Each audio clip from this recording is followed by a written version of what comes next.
हल्कू अपनी पत्नी से कहता है, अरे सुनो, शहना आया है, लाओ जो रुपए रखे हैं उसे दे दो। अरे किसी तरह गर्दन तो छूटे। मुन्नी झाड़ू लगा रही थी। वो बोली, 3 ही तो रुपए हैं, दे दूं तो कंबल कहाँ से आएगा?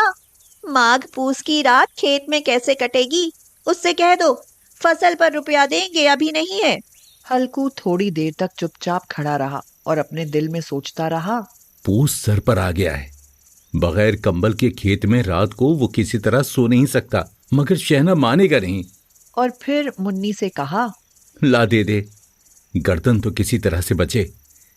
कंबल के लिए कोई दूसरी तरकीब सोचूंगा। मुन्नी उसके पास से दूर हट गई और आंखें टेढ़ी करती हुई बोली, कर चुके दूसरी तरकीब, जरा सुनूं कौन तरकीब करोगे? हाँ, न जाने कितना रुपया बाकी है जो किसी तरह आधा ही नहीं होता। मैं कहती हूँ तुम खेती क्यों नहीं छोड़ देते?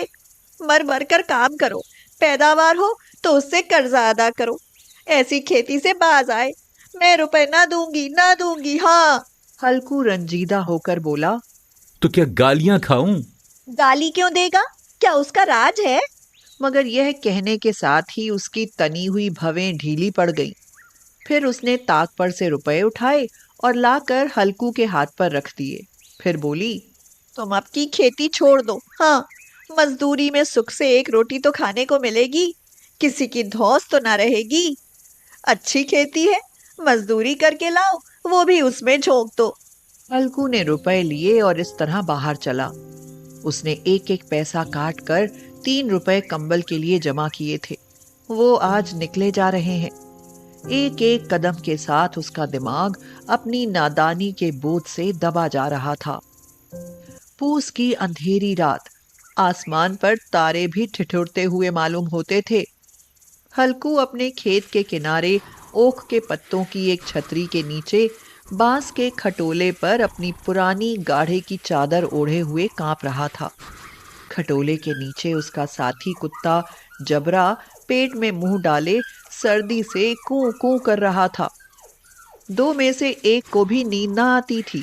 हल्कू ने घुटनों को गर्दन में चिमटाते हुए कहा, क्यों जबरा, जाड़ा लगता है? तू यहाँ क्या लेने आया था? अब खा सर्दी, मैं क्या करूं? अब रो।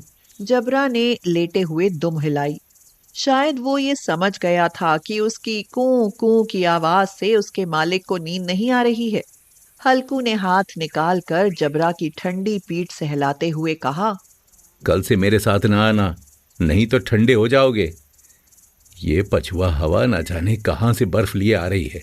उठूं फिर एक चिलम भरूं, किसी तरह रात तो कटे। 8 चिलम तो पी चुका, ये खेती का मजा है। हल्कू उठा और गड्ढे में जरा सी आग निकालकर चिलम भरी। जबरा भी उठ बैठा।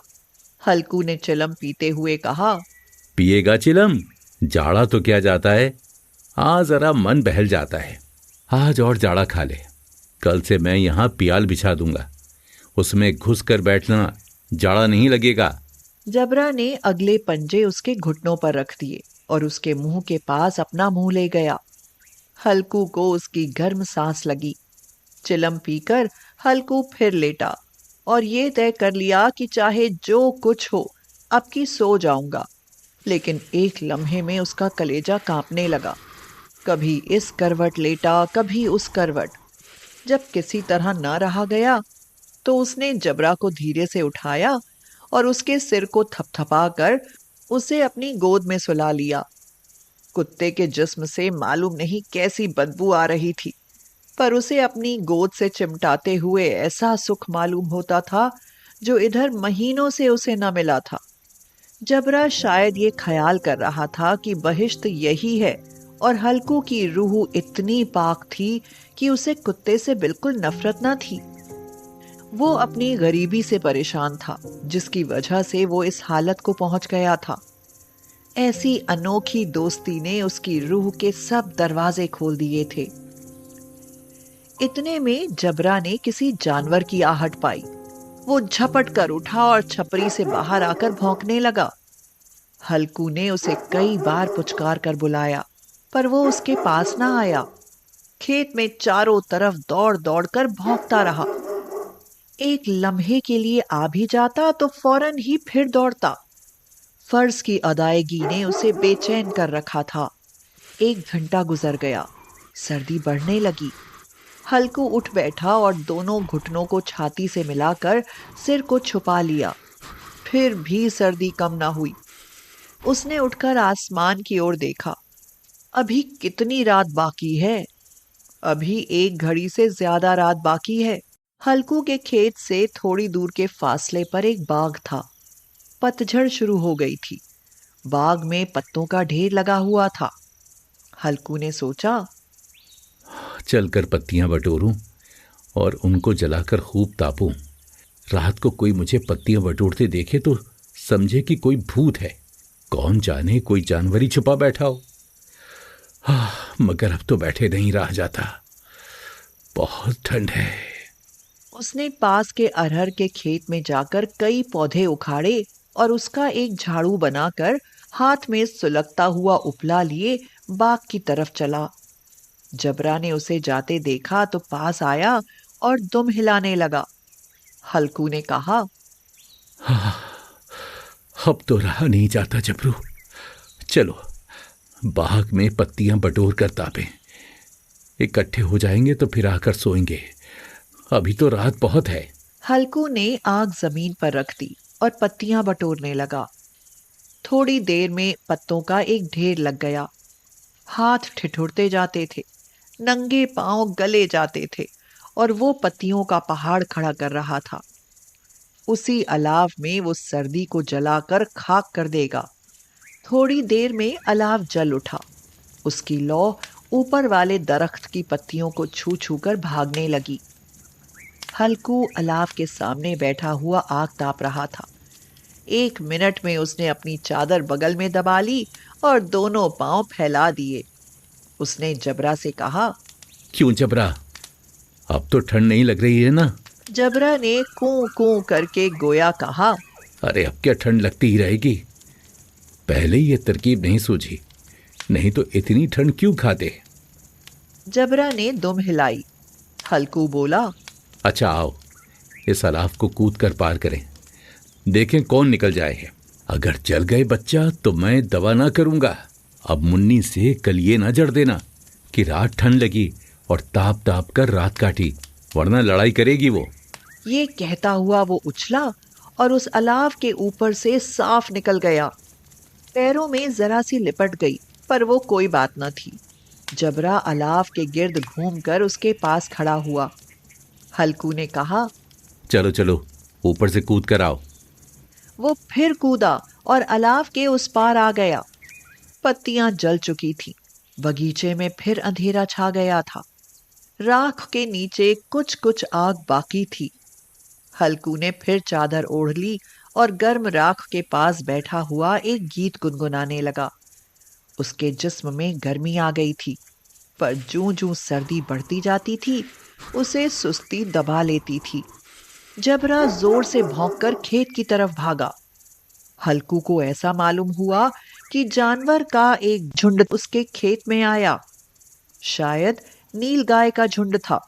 उनके कूदने और दौड़ने की आवाजें साफ कान में आ रही थी। फिर ऐसा मालूम हुआ कि खेत में चर रही हैं। उसने दिल में कहा, जबरा के होते हुए कोई जानवर खेत में नहीं आ सकता। नोच ही डाले। मुझे वहम हो रहा है। अरे मुझे भी कैसा धोखा हुआ। उसने जोर से आवाज लगाई, जबरा जबरा। जबरा भौंकता रहा, उसके पास ना आया। जानवरों के चरने की आवाज चर चर सुनाई देने लगी। हल्कू अब अपने को फरेब न दे सका, मगर उसे उस वक्त अपनी जगह से हिलना जहर मालूम होता था। वह अपनी जगह से न हिला। बैठे बैठे जानवरों को भगाने के लिए चिल्लाने लगा, लियो लियो लियो लियो, हो हा हा हा हा हा हा हा, लियो लियो लियो लियो लियो, हा हा हा हा हा। मगर जबरा फिर भौंक उठा। अगर जानवर भाग जाते तो वो अब तक लौट आया होता। नहीं भागे, अभी तक चल रहे हैं। शायद वो सब भी समझ गए हैं कि इस सर्दी में कौन भीगा है जो उनके पीछे दौड़ेगा। फसल तैयार है। कैसी अच्छी खेती थी। सारा गांव देख देख कर जलता था। उसे ये अभागे तबाह किए डालते हैं। अब हल्कू से ना रहा गया। वो पक्का इरादा करके उठा और 2-3 कदम चला। बिच्छू के डंक का सा झोंका लगा। वो फिर बुझते हुए अलाव के पास आ बैठा और राख को कुरेद कुरेद कर अपने ठंडे जिस्म को गरमाने लगा। जबरा अपना गला फाड़े डालता था। नील गाय खेत का सफाया किए डालती थी और हल्कू गर्म राख के पास बेहिस बैठा हुआ था। आखिर वहीं चादर ओढ़कर सो गया। सवेरे जब उसकी नींद खुली तो देखा चारों तरफ धूप फैल गई है और मुन्नी खड़ी कह रही है, क्या आज सोते ही रहोगे तुम?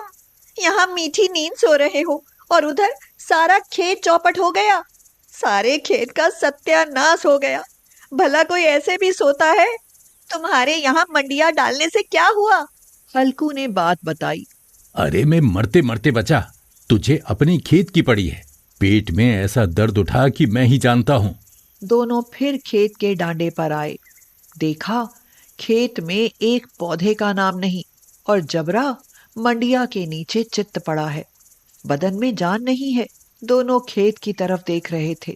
मुन्नी दुखी मन से कहती है, अभी खेती करना छोड़ दो और मजदूरी करना शुरू कर दो। कम से कम एक वक्त की रोटी तो सुकून से खाएंगे। हल्कू प्रसन्न होकर बोला, हाँ, मजदूरी ही ठीक है। कम से कम रात में ठंड में खेत पर आकर नहीं सोना पड़ेगा।